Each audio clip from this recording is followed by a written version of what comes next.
What should everyday athletes eat before and after an early morning workout before they head to their jobs? So if you got, let's imagine you've got a hard session and you're going to do it shortly after you wake up. So what do you do? And context is everything, right? So with nutrition, you'll be biased or not. I don't know.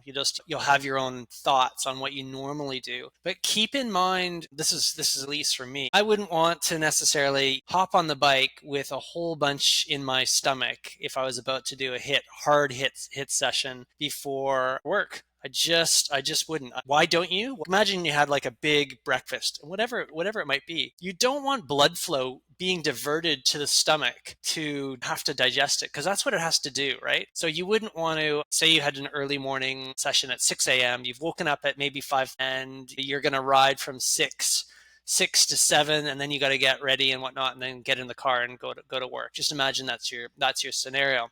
There's no need to have anything in your stomach before you start that hit session. Now think of it from a fueling standpoint. You've had your dinner at night. I would imagine that most of us have dinner at night, and then we sleep overnight. The job of the body in that time is to deposit everything, all the fuel that you've taken on in your dinner, into the body, mostly in the form of stored triglyceride for fat stores as energy, and stored glycogen in both your liver and your muscles.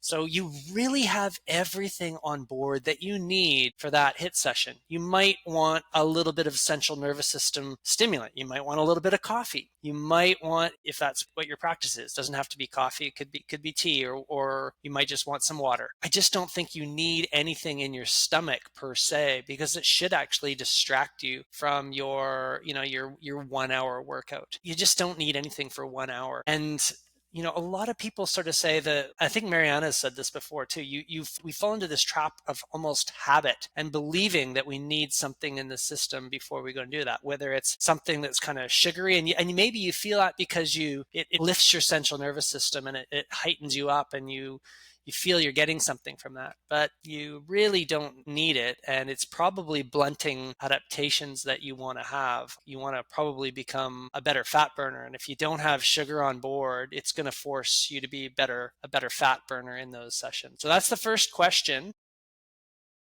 I think you don't need much.